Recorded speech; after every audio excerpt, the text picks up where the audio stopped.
Hello everyone, very good morning to all of you. इस video में discuss करेंगे class 8 का चैप्टर 1 जो पॉलिटी की बुक आपकी एनसीईआरटी की। इसका नाम है द इंडियन कॉन्स्टिट्यूशन। अब थोड़ा सा आपका मेजर चंक स्टार्ट हो जाएगा from exam point of view. यहाँ से क्वेश्चंस आपके बन जाते हैं कई बार statement based and as well as आपके डायरेक्ट फैक्ट भी यहाँ से पूछ जाते हैं। First of all Indian constitution की बात करें, इसको हमने अडॉप्ट किया था 26 नवंबर 1949, बट इसको कमेंसमेंट में हम लेके आए थे, मतलब इसको come into force, that is 1950 26 जनवरी। ये दोनों चीजें आपको याद रखनी है। एंड कॉन्स्टिट्यूशन हमारा बेसिकली जितने भी हमारे लॉज हैं या फिर जो कॉन्स्टिट्यूशन के हमारे जितने भी जैसे प्राइम मिनिस्टर, प्रेसिडेंट, इन सब की फंक्शनिंग के बारे में बताया गया, यूपीएससी, कैग, तो उसके बारे में डिस्कस करेंगे। इन दिस चैप्टर हम डिस्कस करेंगे begin with A football game. आपने सुना होगा और आपने आज तक खेला भी होगा। As name suggest that it involves the players feet according to the rules of football. If ball touch the arms of any player except the goalkeeper, इसको हम क्या बोलते थे? Foul. So if the players start holding the football in their hands and passing it around, they are not playing football. Similarly, games such as hockey, इन सब में अलग अलग game होते हैं। इसी तरह हमारी कंट्री का भी जो है एक रिटन डॉक्यूमेंट है जिसमें सारे रूल्स लिखे हुए हमारी कंट्री ये रिगार्डिंग, इसको हम कॉन्स्टिट्यूशन बोलते हैं। आपने देखा था क्लास 6 और 7 में सोशल एंड पॉलिटिकल लाइफ की जो बुक्स है, इसके अंदर कॉन्स्टिट्यूशन के बारे में हमने जिक्र किया था कि इसको लिखा गया था एंड कैसे इसको लिखा है, ये सब हम डिस्कस करेंगे इस चैप्टर के अंदर। और ये क्रूशियल है हमारी डेमोक्रेसी के लिए, क्योंकि एंश्योर जो डेमोक्रेसी एंश्योर करें हम, ये कहीं ना कहीं कॉन्स्टिट्यूशन से ही निकल के आ रही है। फर्स्ट ऑफ ऑल यहाँ पे बताया गया कि why does a country needs a constitution, एक कंट्री को कॉन्स्टिट्यूशन की आवश्यकता क्यों है। उससे पहले 1934 के अंदर इंडियन नेशनल कांग्रेस ने एक डिमांड की थी कॉन्स्टिट्यूंट असेंबली की, एज वेल एज जो पर्सन इससे एसोसिएट है that is M N Roy. ये आपको याद रखना है, एम एन रॉय ने सबसे पहले फॉर्मली बात करें दैट इज 1935 के अंदर हमने मांग कर ली थी कि हमको कॉन्स्टिट्यूंट असेंबली फिर कॉन्स्टिट्यूशन की आवश्यकता है। During the second world war the section for independent constituent assembly की मांग हमने चलाई थी एंड इसको फाइनली हमको दिया गया दैट इज 1946 के अंदर। एंड जो दो फोटो है ये आपकी कॉन्स्टिट्यूंट असेंबली की है, ठीक है। बिटवीन 1946 से 1949 के बीच में हमारे कॉन्स्टिट्यूशन को तैयार किया गया है, इसको सेव दी गई है। 150 साल का जो ब्रिटिश रूल था इसको खत्म कर दिया गया एंड इससे हमारा जो इंडिपेंडेंट इंडिया है as well as sovereign India वो निकल के आया। प्राइम मिनिस्टर जवाहरलाल नेहरू इसमें कॉन्स्टिट्यूंट असेंबली को एड्रेस करेंगे। That is today most important जो कंट्री है आपकी India and most of the countries in the world, इन सब के पास क्या है? कॉन्स्टिट्यूशन है। While all democratic countries जो है are likely to have constitution and it is not necessary that all countries have the constitution are democratic। मतलब जो आपकी कंट्री के पास कॉन्स्टिट्यूशन है ऐसा नहीं है कि सारी की सारी डेमोक्रेटिक हो, बट जितनी भी डेमोक्रेटिक कंट्री है उनके पास कॉन्स्टिट्यूशन है, इतना ही कहना चाहता हूँ। The constitution serve the several purpose, जिसमें फर्स्ट ऑफ ऑल ये आइडिया देता है कि जो बेसिस है कंट्री का एंड द सिटीजन इसके अंदर रह रहे हैं, तो सारी अथॉरिटी उन्हीं से आ रही है। और put another way and constitution also tell that fundamental nature of our society क्या है। एक country is usually made of different communities की बनती है जिसमें अलग अलग लोग अपने बिलीव्स रखते हैं and but not necessary agree on all the issues. But ऐसा भी नहीं कि सारे एक ही बात के ऊपर एग्री करें। कॉन्स्टिट्यूशन हमको हेल्प करता है कि कौन से रूल हमको फॉलो करने चाहिए जिससे एक जो पर्सन है in a country can agree upon the basis and what the country cover की कंट्री क्या जाती है एंड मोस्ट ऑफ द लोगों का वेलफेयर किसके अंदर है। It includes not only the type of government but also the agreement जो हम साइन करते हैं, उनके आइडियल्स क्या है and they all believe the country should uphold, जो उस कंट्री ने अपहोल्ड किए। यहाँ पे आप देख सकते हैं the country of Nepal has witness several यहाँ पे स्ट्रगल हुए थे for the democracy and there was a people struggle in 1990 के अंदर एंड इसने इस्टेब्लिश कर लिया था democracy, lasted for 12 year until 2002। 2002 के अंदर किंग ज्ञानेंद्र इन्होंने citing a most uprising in the countryside as his reason because began overtaking aspect of the government army assistance and the finally took over the head of the government in 2005 के अंदर बन गई। इन नवंबर 2005 में वो join the political parties and 12 point agreement हुए थे। इस agreement में लार्ज पब्लिक एमिनेंट को देखा गया था, डेमोक्रेसी और पीस की बात की गई थी। 2006 के अंदर people movement for the democracy start हो गया था and repeatedly refused the small concession that the king made finally in April 2006 and king की जो restore the third parliament and ask the political party to form the government, and 2008 के अंदर Nepal became a democratic after establishing the monarch. ये आपका mains की point of view से ठीक है जब लिखना हो तो, बट प्री में आपसे नेपाल की कंटेक्ट में नहीं पूछ रहा है, ठीक है। लेट अस अंडरस्टैंड, इससे हमने देख लिया था, ये सब लोग स्ट्राइक वगैरह कर रहे हैं।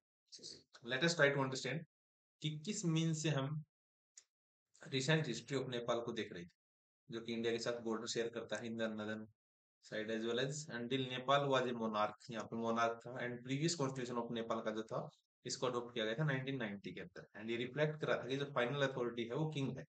ये पीपल मूवमेंट यहाँ पे स्टार्ट हुआ था जो हमने देख लिया ये सब, and the people had write a new constitution to establish Nepal as a democracy. The reason that they did not want to continue with the previous constitution क्योंकि वहाँ पे ideals of country नहीं है and most of the लोगों का welfare भी नहीं है। But आपसे ये पूछ सकती है बेसिक प्री में क्या Nepal is democracy country like India, तो ये सबको अभी करना है के हिसाब से। As in the game of football within a change, जो आपके कॉन्स्टिट्यूशन रूल्स हैं will change the game altogether. Nepal by moving a monarch to a democratic country need to change its all constitutive rules को इन्होंने change कर दिया, and जो नई society को चाहिए था वैसे रूल्स इन्होंने बनाए, and adopted a new constitution in the country 2015 के अंदर अलग अडॉप्ट किया है the country caption alongside the elaborate Nepal struggle for the democracy.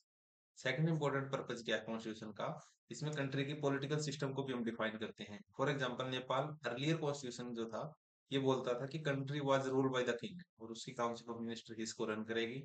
In the country जो आपके अब अडॉप्टेड डेमोक्रेटिक फॉर्म जिसने अडॉप्ट किया है ऑफ द गवर्नमेंट और पॉलिटी, या फिर जो कॉन्स्टिट्यूशन है वो एक रोल प्ले करेगा सर्टेन इंपॉर्टेंट गाइडलाइंस के अंदर जो गवर्नमेंट को डिसीजन लेने में हेल्प करेगी। इन डेमोक्रेसी हम एक लीडर को चूज करते हैं, ये हमने देख लिया, और जो पावर रिस्पॉन्सिबिलिटी है ऑन आवर बिहाफ, जो जितने वो पावर एक्सरसाइज करता है वो लोगों के द्वारा दी गई। However there is always the possibility है कि जो लीडर है इसको मिसयूज कर सकते हैं जो अथॉरिटी इनको दी गई है, एंड कॉन्स्टिट्यूशन जो है usually provide the safe guard, इसके अगेंस्ट में हमको सेफ गार्ड भी देता है। अगर कोई मंत्री आपका ऐसा काम करता है then you can take action.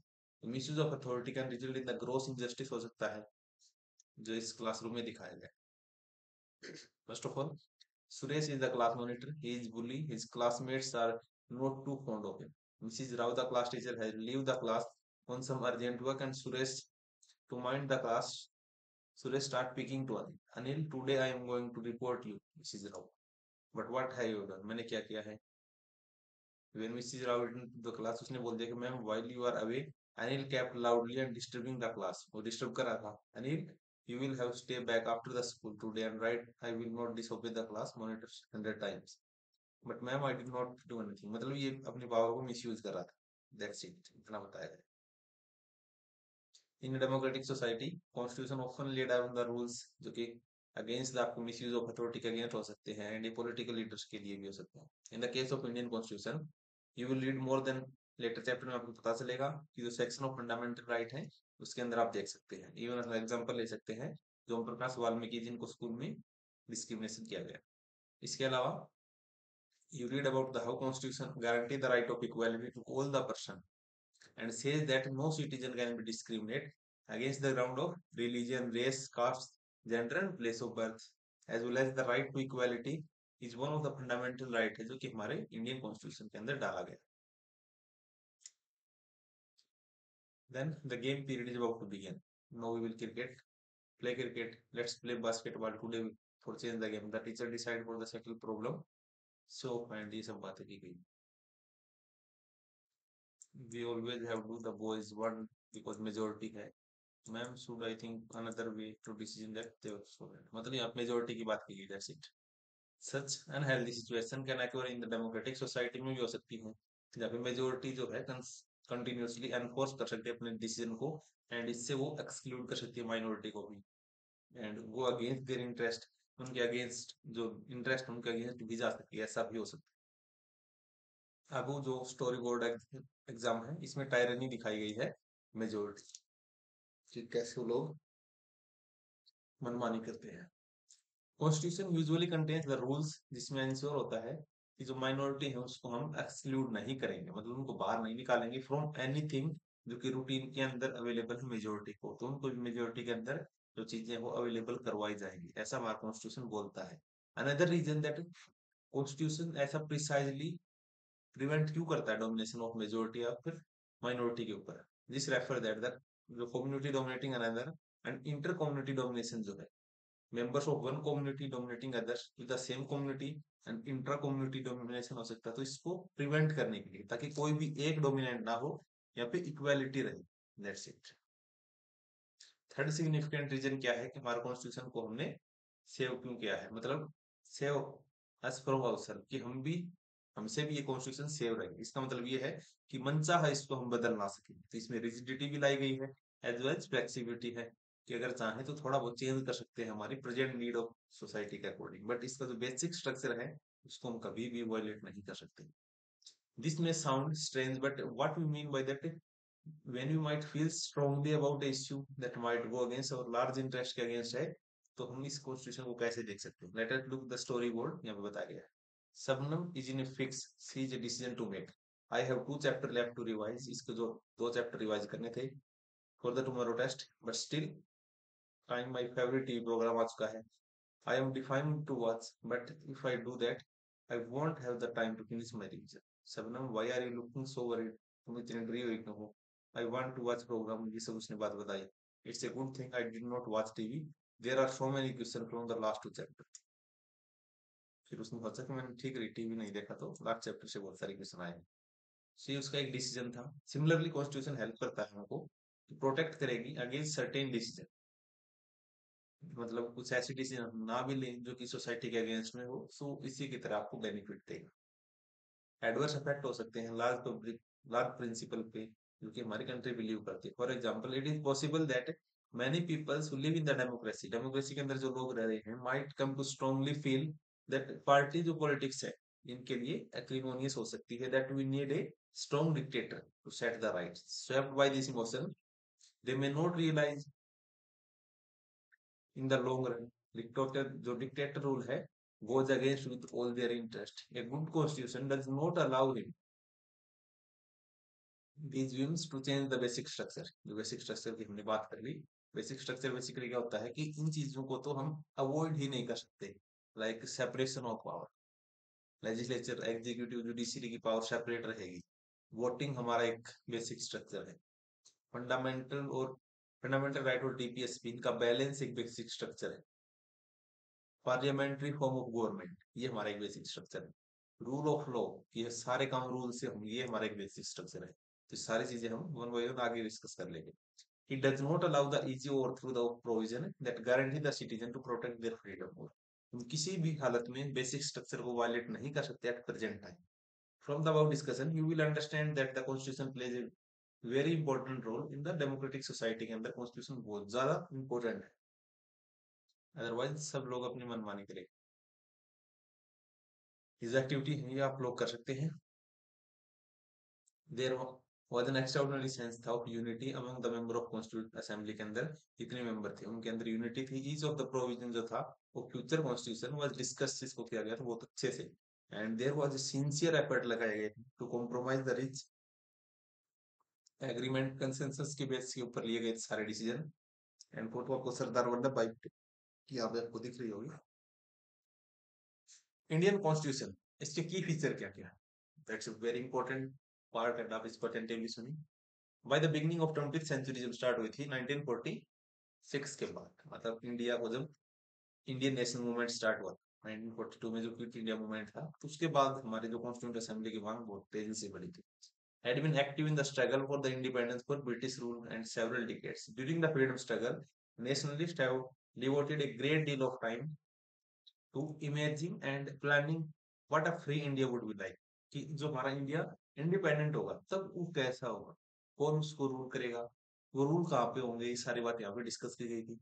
Under the British rule they had been forced to obey the rules, जो कि उनके लिए थोड़े से हार्ड भी थी, एंड उनका रोड मेकिंग भी इसमें ज्यादा नहीं था। The long experience of authoritarian जो रूल था under the colonial state conceived Indians that the free India should be a democracy, कि इंडिया जब फ्री होगा तो इसमें डेमोक्रेसी लेके आएंगे जिसमें लोग रूल करेंगे एंड उनके द्वारा लीडर चुना जाएगा, ये सब बातें की गई थी। Everyone should be treated equally, सभी लोगों को इक्वली हक मिलेगा। पार्टिसिपेशन इन गवर्नमेंट इक्वल होगा। What remained to be done was to the work out the ways the democratic government should set up India to determine its functioning, and this was done not by one person। यहाँ पे 300 से ज्यादा लोग थे जो इस constituent assembly के member बने थे। 1946 से बहुत बार ये मिले हैं फॉर द नेक्स्ट 3 ईयर। तो टोटल नंबर ऑफ सेशन कितने हुए थे अगर आपको पता है तो आप बता सकते हैं, कोई हिंट भी दे दिया। दीज मेंबर जो थे कॉन्स्टिट्यूंट असेंबली के, इनके आगे बहुत सारे टास्क थे। First of all they made of several different communities से आ रहे थे, डिफरेंट लैंग्वेज थी इनकी, belong to different religion, distinct culture था इनका। And constitution was begin written, India was मतलब इंडिया का कॉन्स्टिट्यूशन अगर आपसे पूछ ले तो आपको बोलना कि yes it is written constitution.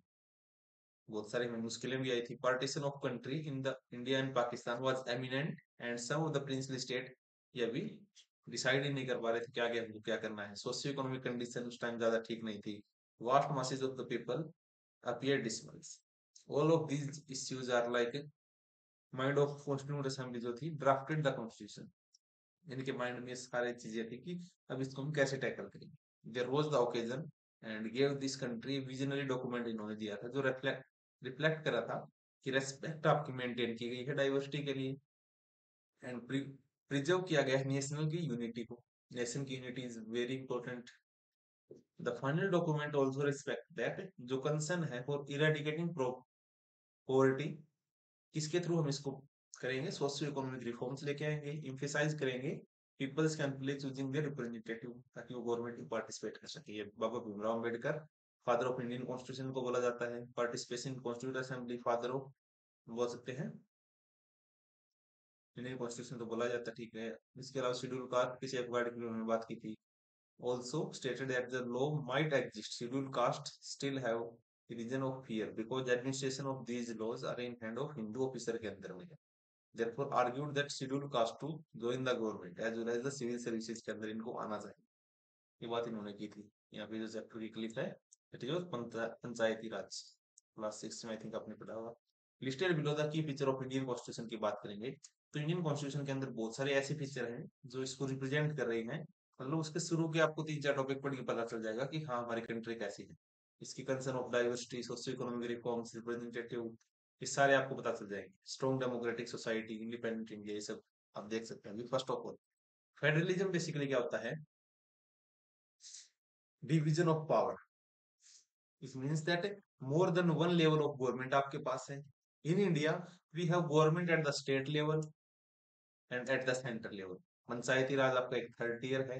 तो centre, state and PRI, Panchayati Raj institution. तो हमारे 3 टायर ऑफ गवर्नमेंट है जिसको हम क्या बोलते हैं, फेडरलिज्म। मतलब हमने यहाँ पे भी कुछ पावर रखी है, यहाँ पे भी और पीआरआई के अंदर भी। we look at the functioning of the state government in class 7th and this you will read about। आप सेंट्रल गवर्नमेंट के बारे में ज्यादा पढ़ने वाले। a vast number of communities in India mean that a system of government we need to divide did not involve only device that did not involve only person sitting in the capital city of New Delhi। ऐसा नहीं है कि जो लोग दिल्ली में बैठे हैं सिर्फ वही कम्युनिटी आपके लिए सब कुछ डिसाइड करेगी एंड डिसीजन सिर्फ वही नहीं बनाएंगे आपके लिए, आपके जो स्टेट के अंदर है वो भी करेंगे। Instead it was important to have another level of government, हमको आवश्यकता है जो कि स्टेट के अंदर हो, जो डिसाइड कर सके उस पर्टिकुलर एरिया के लोगों की जो भी बात है। And while each state enjoy the autonomy in exercising power on certain issues, जैसे subject of national concern required that all these state follow the laws of the central government. But ऐसा है जब नेशन के concern की बात आएगी उस time पे इनको रूल फॉलो करने पड़ेंगे जो सेंट्रल गवर्नमेंट इनको डायरेक्ट करेगी।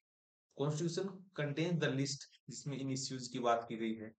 ये हमारे 7th शेड्यूल में आती है। हमारे 12 शेड्यूल है, ये आपको याद रखना है कॉन्स्टिट्यूशन के अंदर।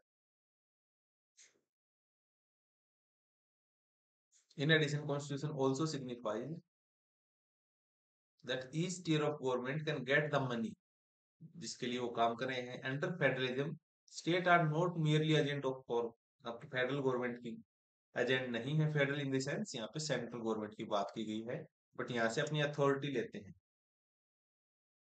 As well as from constitution of India से भी। All person in India are govern by the law and policies made by each of these level of government.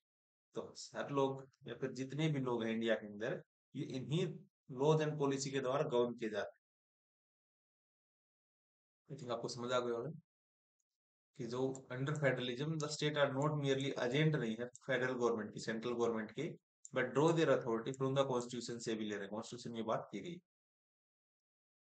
उससे पहले वही जो आपकी जो कॉन्स्टिट्यूंट असेंबली थी, principle of universal adult franchise adopt किया गया कि अब वो 21 एज सारे लोग वोट कर सकते हैं, लेकिन बाद में इसको 18 एज कर दिया गया था। इसमें सिर्फ एक के अय्यर, अलाड़ी कृष्ण स्वामी अय्यर हो सकते हैं। I think remark that it was done with the abundant faith थी हमारे कॉमन मैन के अंदर, एंड अल्टीमेट सक्सेस हमको मिली है। सो आपको recent living of common man यहाँ से आएगा। Government on the basis of adult suffrage जो है प्रमोट करेगा wellbeing and standard of life, ताकि लोग ज्यादा पार्टिसिपेट करेंगे इन वोटिंग एंड अपना वो लीडर इलेक्ट कर सकते हैं। अब एक दूसरी चीज आई है फेडरलिज्म की तरह पार्लियामेंट्री फॉर्म ऑफ गवर्नमेंट, ये भी हमारे कॉन्स्टिट्यूशन का एक खास फीचर है। या फिर different type of government that you read just about concept of representative, and your class 7th book begin with the story of Kanta, जो कि वोटिंग लाइन में खड़ी थी। ठीक है।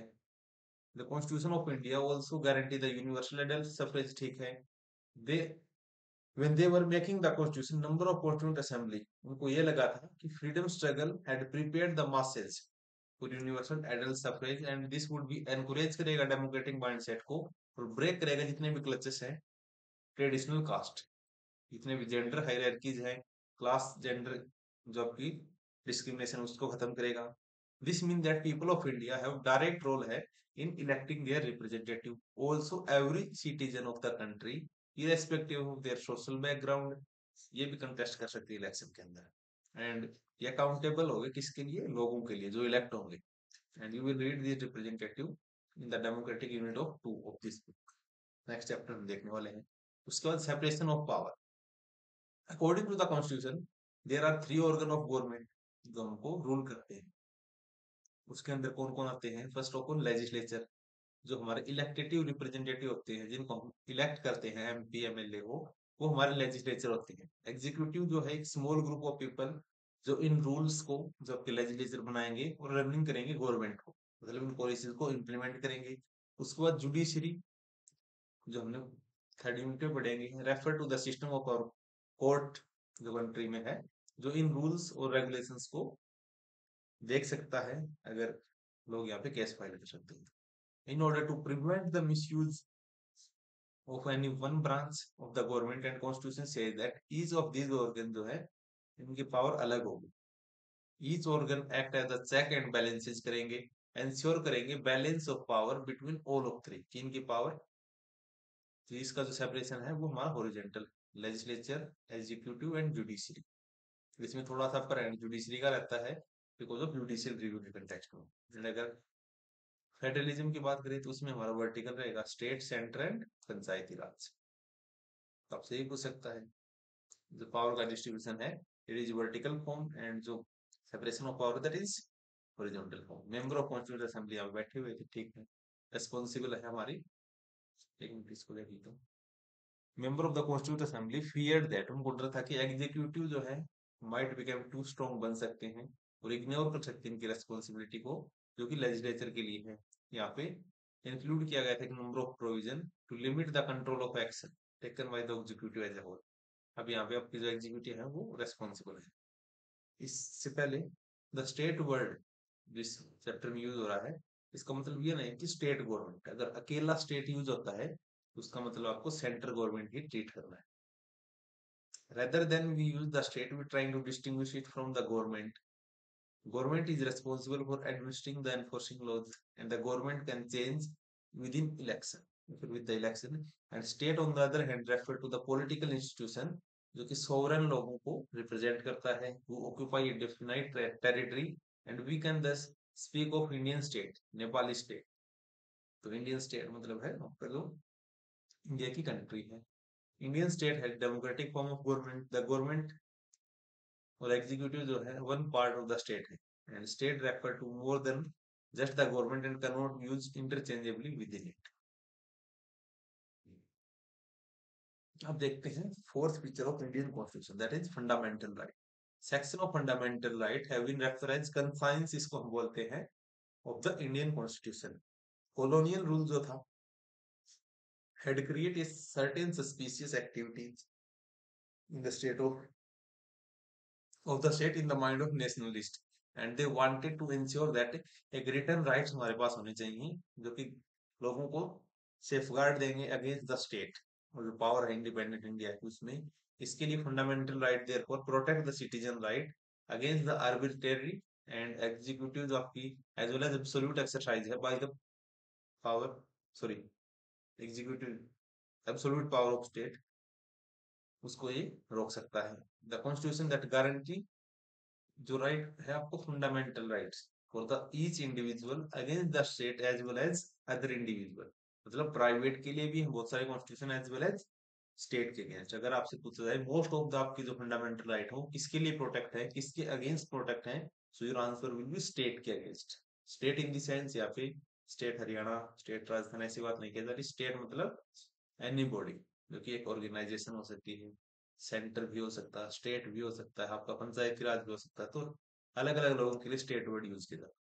मोreover, वेरियस माइनॉरिटी कम्युनिटी जो है also express the need of constitution to include these rights that would protect their group. Constitution therefore also guarantee the right of minority against the majority के against भी इनको right है। Doctor Bhimrao Ambedkar said that these fundamental right object is of two fold. First objective क्या है कि every citizen must be position, वो जिन right को क्लेम कर सके। सेकंड क्या है, must be binding upon every authority get the power to make laws, मतलब इन फंडामेंटल राइट्स को ध्यान में फंडामेंटल राइट्स को ध्यान में रखते हुए किसी भी लॉ को स्ट्रक डाउन किया जा सकता है अगर वो इसको वायलेट करा तो ये बहुत पावरफुल होते हैं। इसको क्या बोलते हैं, जस्टिसिएबल इन नेचर या फिर जस्टिफिएबल, ठीक है। In addition to the fundamental right constitution also आपको दिया है डीपीएसपी, जो कि स्टेट की काइंड ऑफ ड्यूटी है। इसको क्या बोलते हैं, directive principle of state policy.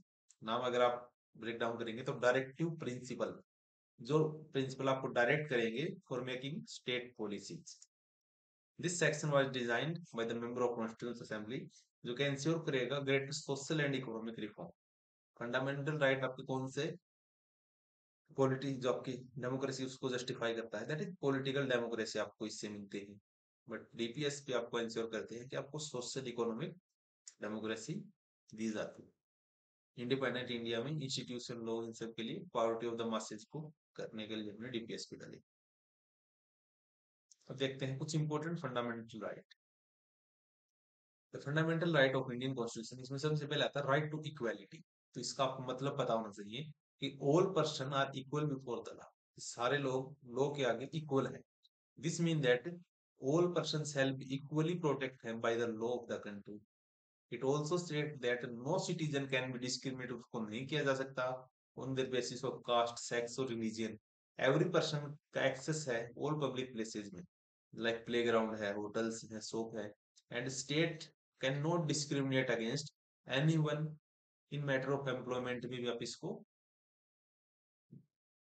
Deny नहीं कर सकते। बट देर आर एक्सेप्शन हमेशा रहेंगी जो हम इस बुक में पढ़ने वाले हैं। यहाँ पे अनटचेबिलिटी को भी अबोलिश कर दिया गया था इन एनी फॉर्म। अब देखते हैं राइट टू फ्रीडम क्या है। इसमें आएगा आपका right to freedom of speech आपके पास रहेगा, आप एक्सप्रेस कर सकते हो अपनी बातों को। राइट टू फॉर्म एसोसिएशन आप बना सकते हो।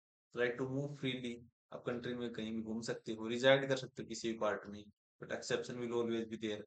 Right to practice any profession, कोई भी बिजनेस आप कर सकते हो, कोई ऑक्यूपेशन कर सकते हो, तो ये आपका एक राइट टू फ्रीडम है।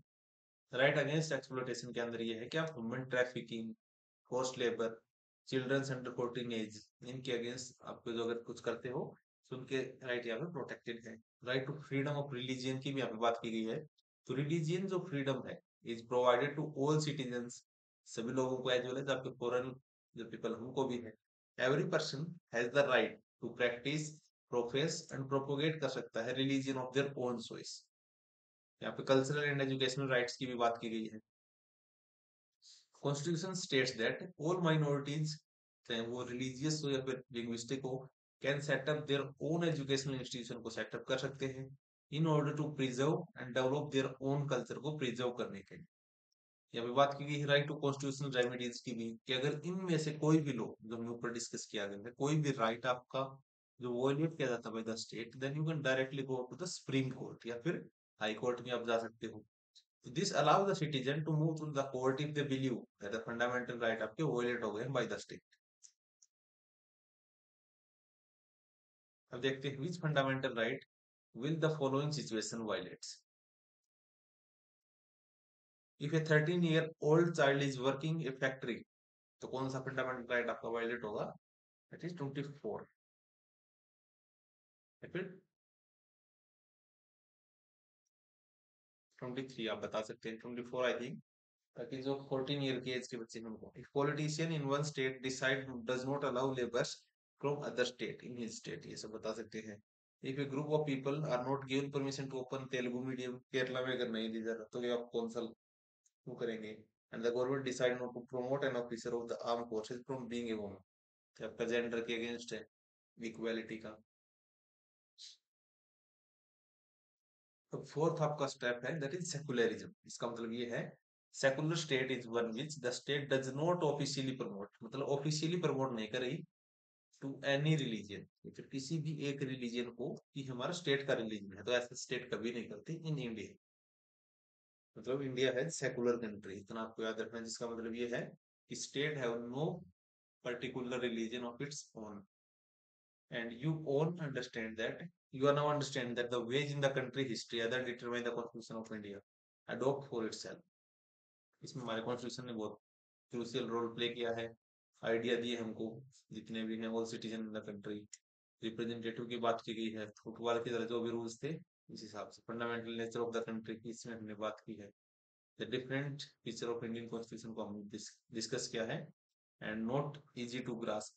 Do not worry too much about the for this moment. In the rest of the book हम पढ़ेंगे हायर क्लासेस के अंदर, जो कॉन्स्टिट्यूशन हमें और ज्यादा सब्सटेंटेट करेगा, जो लिखा है यहाँ पे ऊपर दिखाया गया है। 24 जनवरी को इन सभी लोगों ने साइन किए थे। पंडित प्राइम मिनिस्टर जवाहरलाल नेहरू भी साइन कर रहे हैं। सेकंड फोटो राजेंद्र प्रसाद जी कर रहे हैं। यहाँ पे कॉन्स्टिट्यूंट असेंबली के प्रेसिडेंट कौन थे? Doctor Rajendra Prasad. Photo say that following person from right Shri jam Ramdas Thakur, ये सब ठीक है। इसके अलावा illustrate each of the 11 fundamental duties with the drawing picture, ये सब आप कर सकते हैं क्लासरूम में, क्योंकि हमारे कॉन्स्टिट्यूशन के अंदर हमने फंडामेंटल ड्यूटीज भी डाली कि आपके ये फंडामेंटल ड्यूटीज। सो आज हमने क्या सीखा है? आर्बिट्रेरी क्या होता है? मनचाही चीजें आप नहीं कर सकते। ओन जजमेंट, खुद की जजमेंट को ठीक करके। आइडियल क्या होते हैं? जो भी आपके प्रिंसिपल है। इंडियन नेशनल मूवमेंट आपको पता है। पॉलिटी क्या है? Society organise the political structure so that we can say India is a democratic polity. Sovereign क्या होता है? इंडिपेंडेंट पीपल की कंटेक्ट में। ह्यूमन ट्रैफिकिंग, जिसमें इलीगल बाइंग एंड सेलिंग होती है डिफरेंट कम्युनिटीज की अक्रॉस नेशनल बॉर्डर। इसमें आपके फंडामेंटल राइट की बात की गई थी। Human trafficking according to article 23। Tyranny क्या होता है? Basically unjust use of power, मतलब एक काइंड ऑफ मनचाही आप बोल सकते हैं, फिर लापरवाही। So that's it. आज का चैप्टर बहुत अच्छा था। आई थिंक आपको काफी चीजें यहाँ पे समझ में आई होगी। जो भी आपके डाउट आप कमेंट सेक्शन में पूछ सकते हैं। आज के लिए इतना ही। Thank you, nice day.